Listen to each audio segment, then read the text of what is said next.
Rumors of War, a Book of Mormon battle game. And it's free. In the 1970s, the seminary department created a game called Nephite and Lamanite Wars. It was fun.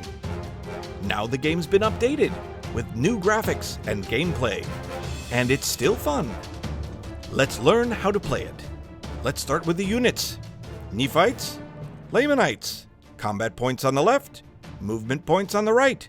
Combat points, movement points. Got it? Good. Let's move on.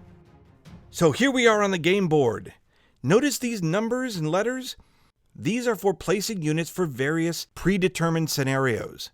You'll find them in the rulebook, but you don't have to use them. You can make up your own. This particular scenario is based on the events in Alma 43. So, let's set our pieces on the board in the proper locations. Now let's get to know the board. This is a river crossing marker. You can only cross the rivers at these markers, otherwise they are impassable. And speaking of impassable, mountains are impassable. The forest you can move through, but you'll lose one movement point as long as you are in the forest.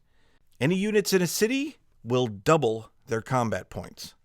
Now, if you happen to be on a road, you will get an extra movement point for as long as you are on the road. Now let's take a look at the sequence of play.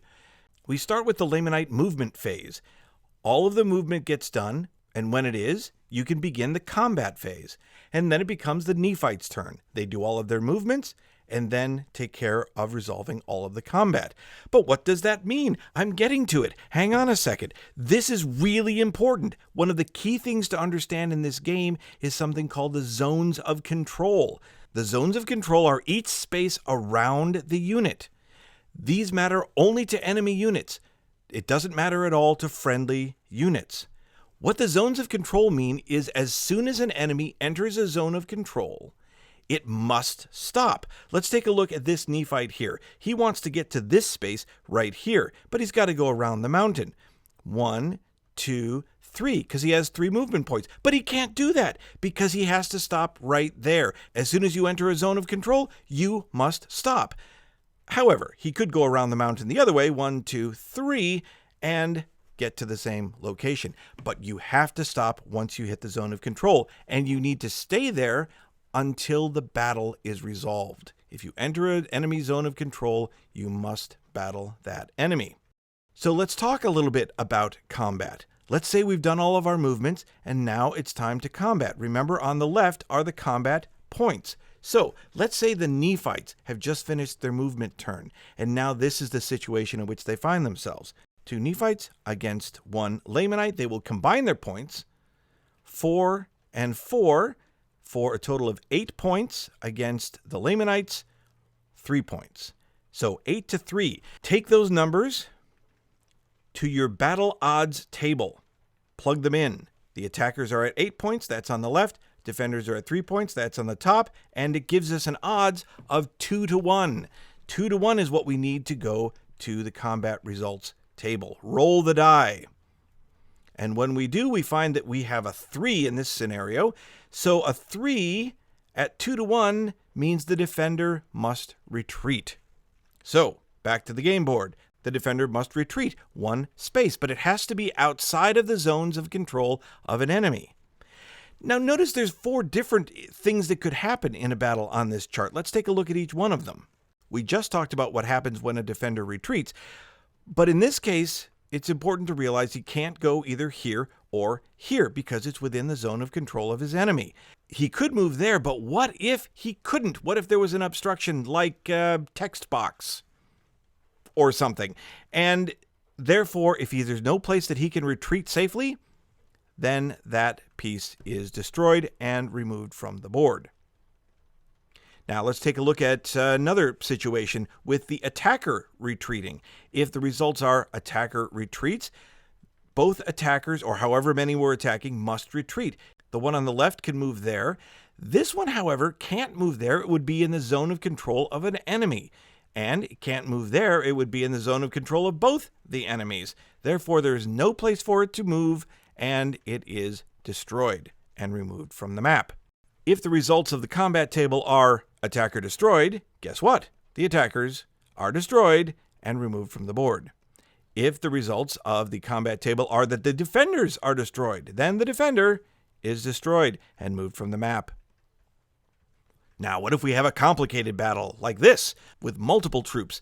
In this scenario, let's say that the Nephites are attacking, and after movement phase, they've ended up like this. There has to be one battle for each enemy, and everyone that's in a zone of control must be involved in a battle. Therefore, we could divide up the battle this way and have these two fight. That would leave these three. Or we could have these two fight and then have these three fight. So the first battle would be 4-2. The other battle would be 5 + 4 = 9 against 3. But everyone has to be involved.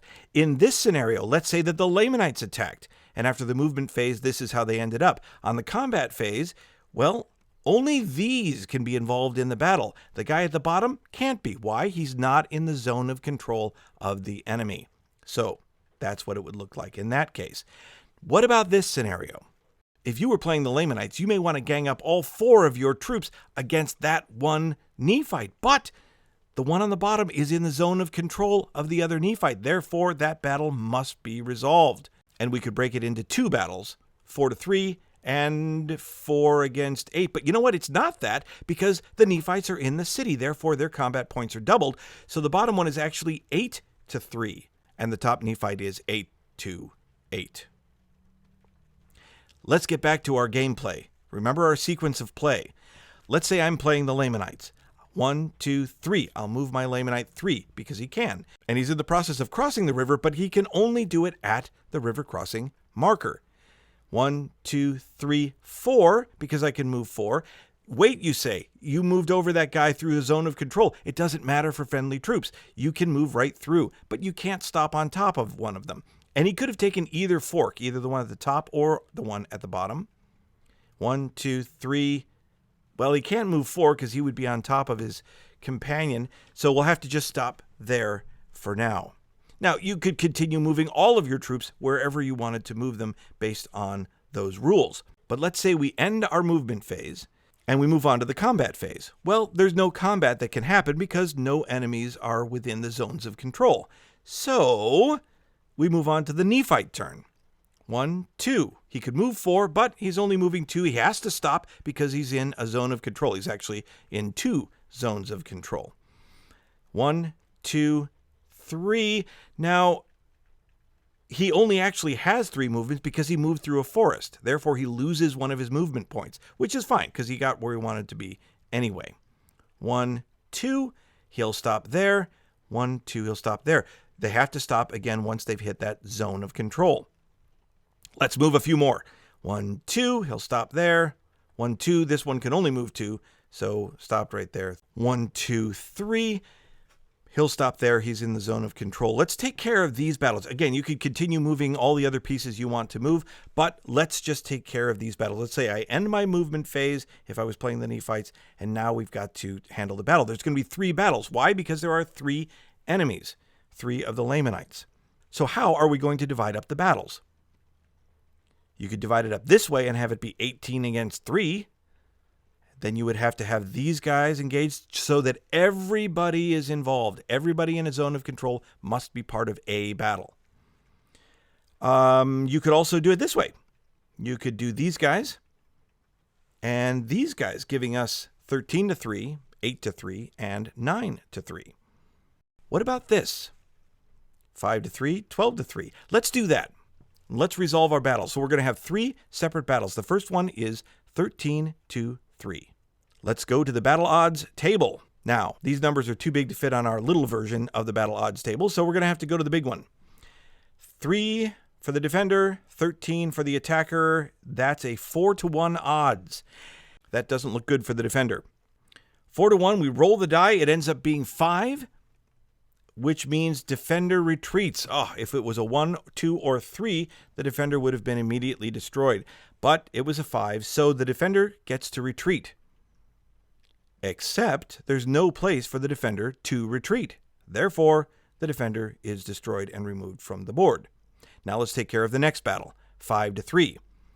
We can go to the small odds table for that. 5-3 gives us a 1-1 odds. Let's take that to the combat results table and roll the die. We have a 4. That gives us attacker retreats 1 hex. Too bad for the Nephites. Fortunately, though, there's a good place for the attacker to retreat. And this, by the way, is a good strategy. Make sure, even in your attacks, you have some place to retreat. Our last battle is 12-3. Let's take it to, we've got to go to the big odds table.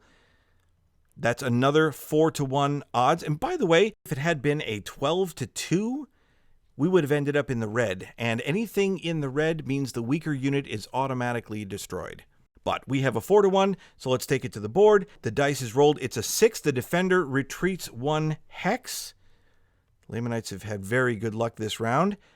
But the only place a Lamanite can retreat is there, and that's in the zone of control of an enemy. Therefore, the Lamanite is destroyed and removed from the board.